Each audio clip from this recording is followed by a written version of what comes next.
हरे कृष्णा।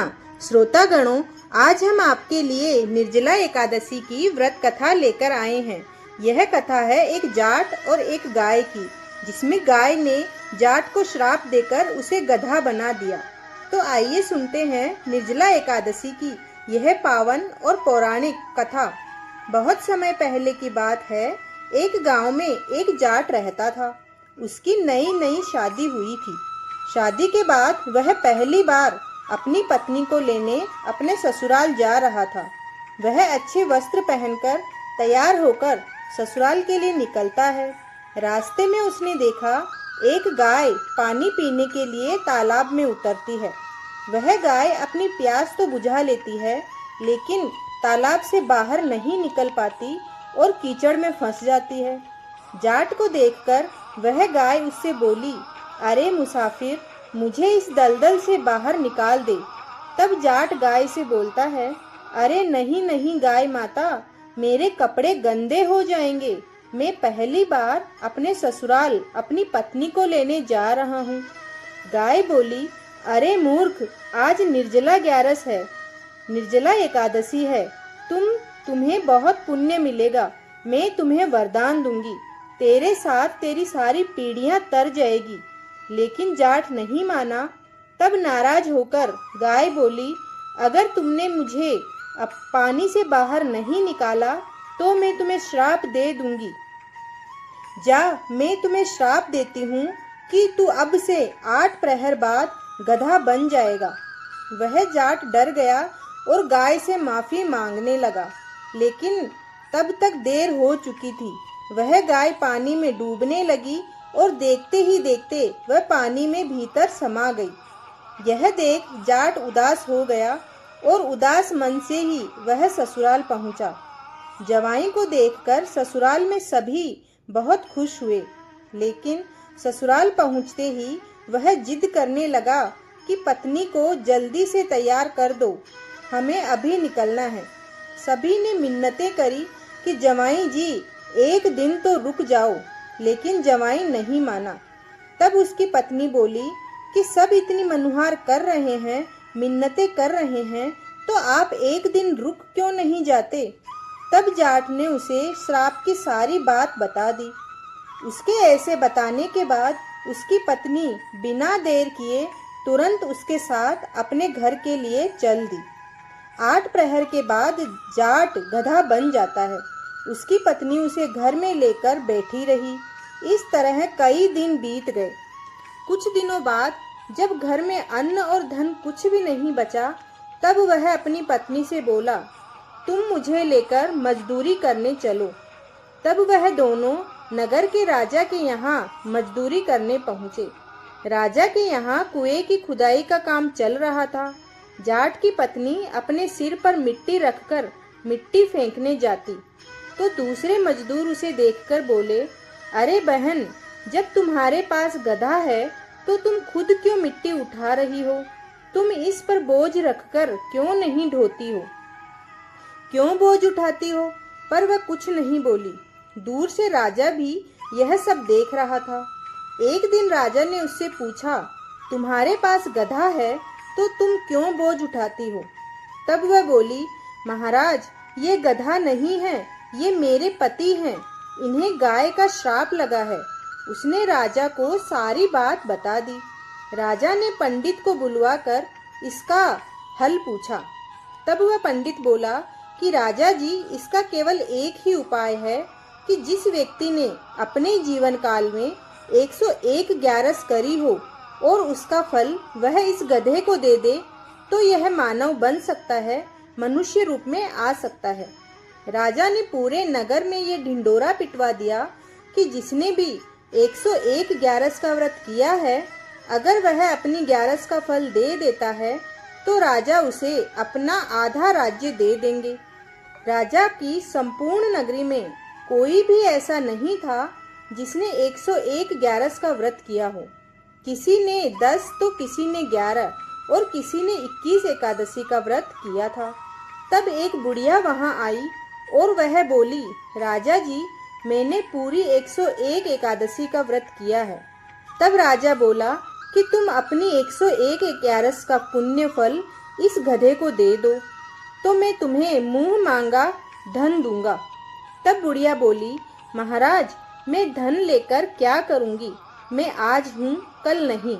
मैं इसे 100 ग्यारस का फल दे दूंगी, लेकिन एक निर्जला एकादशी का पुण्य फल मैं मेरे पास रखूंगी। इस एक निर्जला एकादशी के फल से मुझे मोक्ष की प्राप्ति होगी। ऐसा कहकर उस बुढ़िया ने अपनी 100 ग्यारस का फल उस गधे को दे दिया। इस तरह 100 ग्यारस के फल से उसका पूरा शरीर इंसान का हो गया, लेकिन एक निर्जला ग्यारस के पुण्य फल के अभाव में उसकी पूंछ नहीं हटी और वह पूंछ उसके मनुष्य शरीर से जुड़ी रही। तो आइए जानते हैं निर्जला एकादशी की संपूर्ण व्रत कथा। निर्जला एकादशी के महत्व के बारे में स्वयं भगवान श्री कृष्ण ने युधिष्ठिर को बताया है। उन्होंने निर्जला एकादशी के महत्व के बारे में परम धर्मात्मा सत्यवती नंदन व्यास जी को बताने को कहा था। तब वेद व्यास जी कहने लगे कि हर किसी को एकादशी का व्रत रखना चाहिए। इसके साथ ही एकादशी की दोनों पक्षों में भोजन नहीं करना चाहिए। इसके बाद द्वादशी को स्नान पूजा करने के बाद ही भोजन ग्रहण करना चाहिए। तब भीमसेन व्यास जी से कहने लगे कि हे पितामह, भ्राता युधिष्ठिर, माता कुंती, द्रौपदी, अर्जुन, नकुल और सहदेव आदि एकादशी को भोजन नहीं करते हैं और मुझे भी ऐसा करने के लिए कहते हैं, लेकिन मेरे लिए भूख सहना मुश्किल है।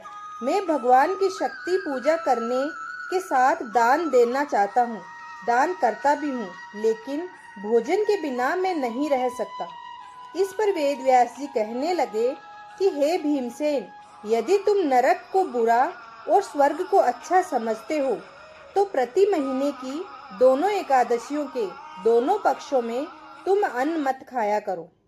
भीमसेन कहने लगे कि हे पितामह, मैं तो पहले ही कह चुका हूँ कि मैं भूख सहन नहीं कर सकता।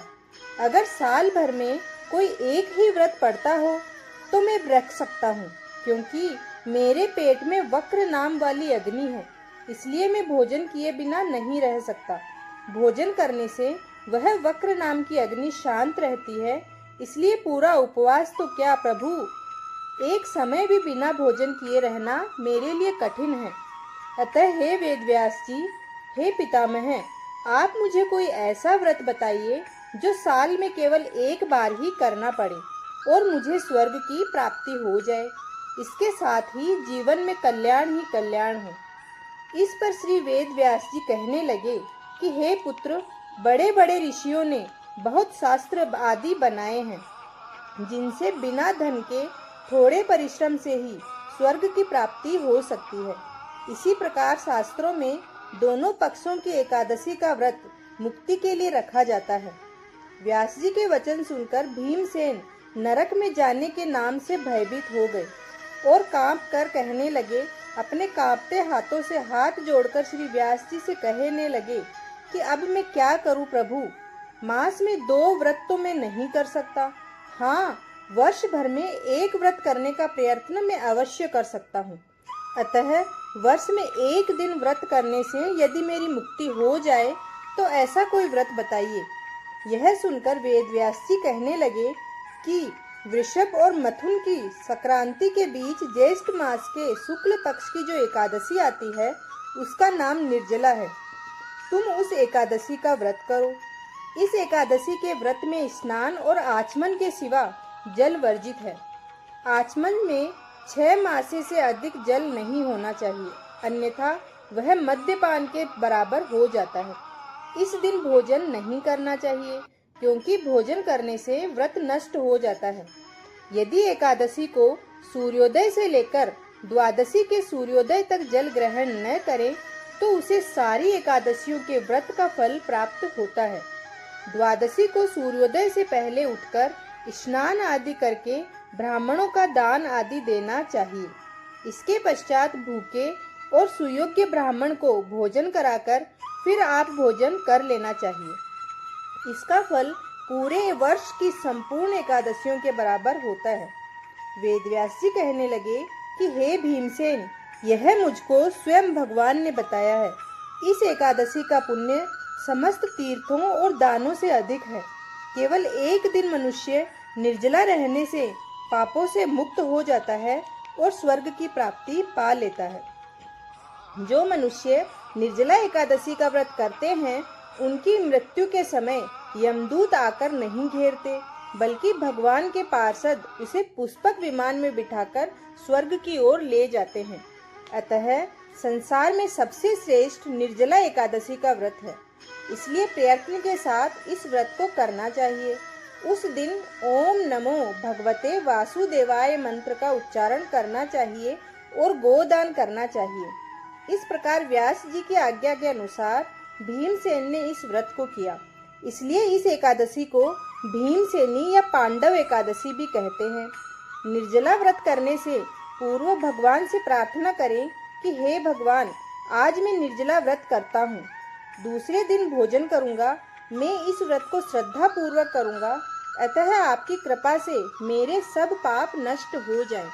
इस दिन जल से भरा हुआ एक घड़ा वस्त्र से ढककर स्वर्ण सहित दान करना चाहिए। जो मनुष्य इस व्रत को करते हैं, उनको करोड़ पल सोने के दान का फल मिलता है, और जो इस दिन यज्ञ आदि करते हैं, उनका फल तो वर्णन ही नहीं किया जा सकता। इस एकादशी के व्रत से मनुष्य विष्णु लोक को प्राप्त होता है। जो मनुष्य इस दिन अन्न खाते हैं, वे चांडाल के समान हैं। वे अंत में नरक में जाते हैं। जिसने निर्जला एकादशी का व्रत किया है, वह चाहे ब्रह्म हत्यारा हो, मद्यपान करता हो, चोरी की हो या गुरु के साथ द्वेष किया हो, मगर इस व्रत के प्रभाव से वह स्वर्ग को प्राप्त कर लेता है। हे कुंती पुत्र, जो पुरुष या स्त्री श्रद्धा पूर्वक इस व्रत को करते हैं, उसे ये सारे कर्म अवश्य करने चाहिए। सबसे पहले उसे भगवान का पूजन करना चाहिए, फिर गोदान करना चाहिए, ब्राह्मणों को मिष्टान और दक्षिणा देनी चाहिए तथा जल से भरे कलश का दान तो अवश्य ही करना चाहिए। निर्जला के दिन अन्न, वस्त्र और जूते आदि का दान भी करना चाहिए। जो मनुष्य भक्ति पूर्वक इस कथा को पढ़ते हैं या सुनते हैं, उन्हें निश्चय ही स्वर्ग की प्राप्ति होती है। भक्तों, यह थी निर्जला एकादशी की व्रत कथा। एक समय की बात है, माहिष्मती नाम के नगर में वेदों को जानने वाला एक सुमंत नाम का ब्राह्मण अपनी पत्नी और पुत्र के साथ रहता था। उसकी पत्नी का नाम गुणवती था और उसके पुत्र का नाम देव शर्मा था। एक दिन ज्येष्ठ मास में वह ब्राह्मण समाधि लगाने के लिए वन में गया। कुछ समय भगवान का ध्यान कर वह ब्राह्मण वहां एक सुंदर सरोवर में जल पीने के लिए गया और जल पीने के बाद वह सरोवर के नजदीक में एक वृक्ष की छांव में आराम करते हुए सो गया। अब जो भी जीव जंतु उसे सरोवर में जल पीने के लिए आते, उस ब्राह्मण को देखकर डर जाते और डर कर वहां से भाग जाते। जेठ मास की गर्मी और पानी न पी पाने के कारण कुछ नन्हे जीव जंतु मृत्यु को प्राप्त हो गए। सूर्य देव के अस्त होने पर वह ब्राह्मण अपने घर को लौट आया, लेकिन अनजाने में हुए इस पाप का वह भागीदार हो गया। वह पाप उसके साथ रह गया। कुछ समय के बाद ब्राह्मण अस्वस्थ हो गया और मृत्यु को प्राप्त हुआ। उसकी पत्नी अपने घर और पुत्र का त्याग कर अपने पति के साथ सती हो गई। जेठ मास की अनजाने में किए गए इस पाप की यात्राओं को भोग कर नरक के दुख काट कर वह दोनों ब्राह्मण और ब्राह्मणी पपीहे की योनि में पड़ गए और अपने पुत्र के घर के समीप एक वृक्ष पर रहने लगे। वहां रहते हुए पपीहा अपने पूर्व जन्म के कर्मों को याद करते हुए जोर जोर से रोता। उसके पुत्र ने जब पपीहे के रोने की आवाज सुनी तो वह उनको वहां से भगाने लगा, लेकिन वह वहां से नहीं गया और रोता रहा। थक हार कर उस ब्राह्मण और ब्राह्मणी के पुत्र ने उस वृक्ष को आग लगा दी, जिससे पपीहे की योनि में पड़े ब्राह्मण और ब्राह्मणी के पंख जल गए और वह घायल अवस्था में जमीन पर गिर पड़े।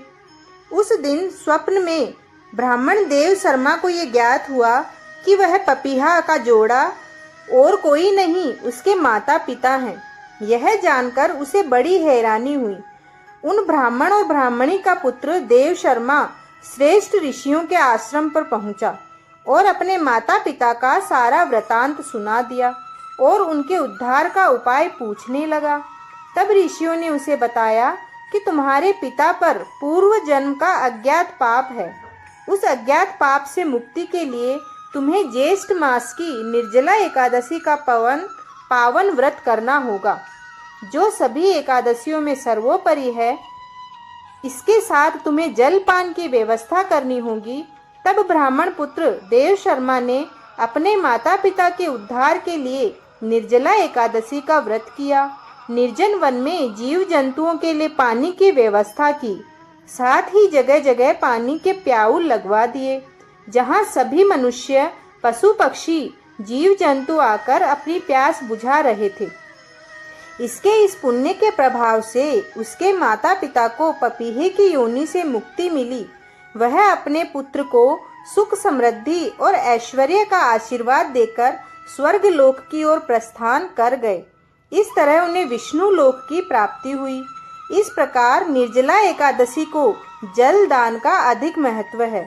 जो मनुष्य प्राणियों, जीव जंतुओं और पक्षियों के लिए जल की व्यवस्था करता है, साथ ही निर्जला एकादशी का व्रत उपवास करता है, वह इस लोक के सुखों को भोग कर अंत में विष्णु लोक को प्राप्त हो जाता है। दोस्तों, यदि आप साल में आने वाली किसी भी एकादशी का व्रत या उपवास नहीं करते हैं और केवल निर्जला एकादशी का उपवास कर लेते हैं, तो आपको सभी एकादशियों के पुण्य फल के बराबर फल प्राप्त हो जाता है।